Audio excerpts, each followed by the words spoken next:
This is my friend Tyler. Half decent looking guy. He showed up to work one day driving a lightly rusted 99 Silverado, which confused me because he usually shows up in a shiny 2021 Colorado. So when I asked him, "Where's your truck?" and he said, "This is my truck," I was flabbergasted. What happened to that slick black stallion, Tyler, huh? Where'd it go? I couldn't understand why he had no shame in downgrading. It didn't make sense. And then it hit me like a shot between the eyes. It didn't make regular sense. But what it did make was common sense. Tyler's beater wasn't the problem. I was the problem. Why did I think his Colorado was better? Because it's more expensive or has Bluetooth or power windows? The truth is, Tyler didn't care one lick what I thought of his truck. He was only thinking about his family's financial future. He did it because it was common sense to eliminate an expensive car payment every month. And that made me think of all the unnecessary things I've bought over the years. From my house to vacation, all the way down to clothes. It kind of giving me vertigo. I feel like I had too many beers. I'm laying in bed and got the spins. I hate it. You gotta stick a leg out. Now that's what I'm talking about. The problem with today's society is people care more about vanity than common sense. Keeping up with the Joneses has taken over the world. People are spending more money now, thus having less money later when you really need it. So today we're gonna talk about why are we spending so much money on things like car payments and why buying an old truck is the solution to our financial problems. Plus, at the end of the video, I'll show you some absolute beauties I found on Facebook Marketplace. And I'm not talking about those local singles in your area ads. So why are we spending so much money on unnecessary stuff? I don't know. Maybe because around every single corner, someone's trying to tell you that the only thing that matters is status. I mean, look at all these people just oozing status. God, I gotta get me some of that status. Everywhere you turn, you're constantly reminded where you stand in the world and how it's not good enough. So we buy. Baby, bye. So we buy a whole bunch of crap to impress people we don't even care about. We get a new job with higher pay, and the first thing we do is go buy a new car to match our lifestyle. Sup boys, just got a new job making an extra 20K this year, so I took all that money and dumped it into my truck. Yeah, I can't pay off my credit card debt, but I'm gonna look sick rolling up to the job site. Yes, you're making more money, but now you're spending more money. So we call that in the business a wash. Or if you're from a different part of the country, it's a wash. What we think we're buying is status, but what we're really getting is debt. Don't believe me?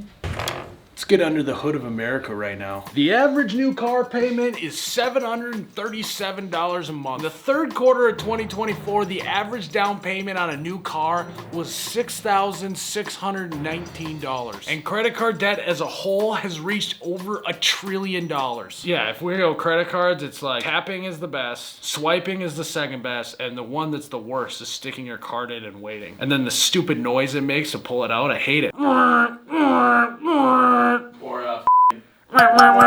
We can't pay off our credit cards, but we are spending over $700 a month on something just to get us from point A to point B. And the cherry on top of the whole thing is that 66% of millennials have nothing saved for retirement. The cost of that new car is $737 a month, but the real cost is your future. We've had status jammed down our throats by society, and the result is a financial house of cards. Turns out we won't be sipping margaritas on the beach at 65 like Jimmy Buffett said we would. Ooh, that doesn't sound fun. That sounds bleak. But the good thing is we could do something about it. We can get our ass in gear.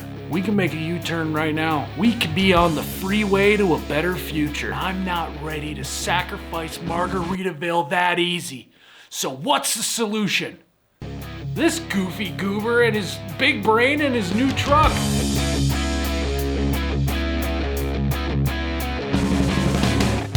I have been calling him Hot Rod lately. This truck's got everything a man needs. It's got tinted windows, a stereo system. Sure, it leaks a little oil, but it's also got room for your empty Dr. Pepper seed spitter down on the driver's side door. I mean, what more do you need? I think I need a Bentley with suicide doors. How about a 95 Chevy with suicide doors? But I need those side scoops like a Lamborghini Countach. How about a 99 Ford Ranger? I need to look cool like Post Malone in a G-Wagon. How about this shaggin' wagon?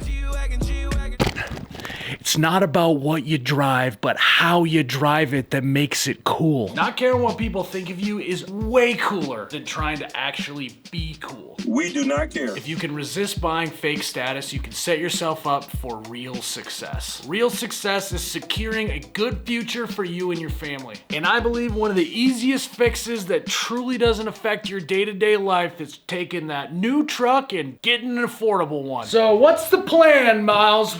I'll tell you the plan. First, we're gonna get a plan. That's plan number one. You're gonna take that $6,600 and some down payment you paid for the new truck like we talked about earlier. Stick with me. And you're just gonna buy a car that only costs $6,600. And just like that, you've eliminated your monthly car payment. I have $737 burning a hole in my pocket every month. Time to go to Cabo. No! God, please, no! And even if you do have to dump a little money into repairs, the math still holds up. With no monthly payment, you're saving roughly $8,800 a year. You could buy a new car every year, total it, and still have $2,200 left over. If you put $737 into the S&P 500 every month for 30 years, you'll have over $1 million. $1 million.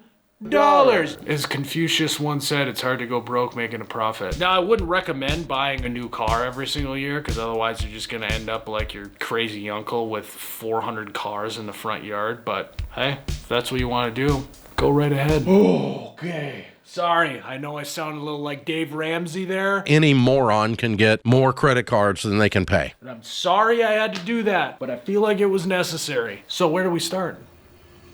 Good old Facebook Marketplace, the land of, is this still available? Turns out finding a good vehicle for $6,600 is way easier than you think. And like I said before, I got some absolute beauties lined up for you. First truck I got for you is this absolute rocket. 2002 Silverado. It's only $2,500. What a steal. Got 130,000 miles, which is pretty good for how old it is. It's got a topper. It says that it runs and drives great. And probably the only downside is it's a manual if you're not into that. But otherwise, I think this thing is pretty slick. Second truck, I can't even believe that we found. It's a 1990 F-250 with only 40,000 miles on it. $6,500. I mean, I feel like some people would buy this as like a cool vintage car, and you can just have it as your normal car. Third truck, we're gonna get a little fancy on you here. We got a 2009 Ford F-150, dare I say, platinum. This thing's got a leather interior. Yes, it has 200,000 miles on it, but you could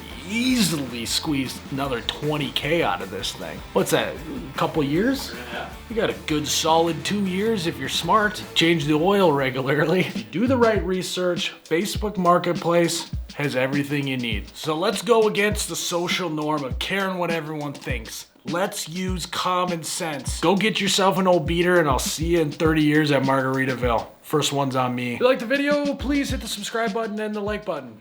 Jake told me to say that. Aruba, Jamaica, ooh, I'll take you to...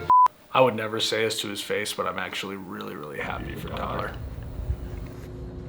I'm gonna put that as my ringtone. Why would you show him that?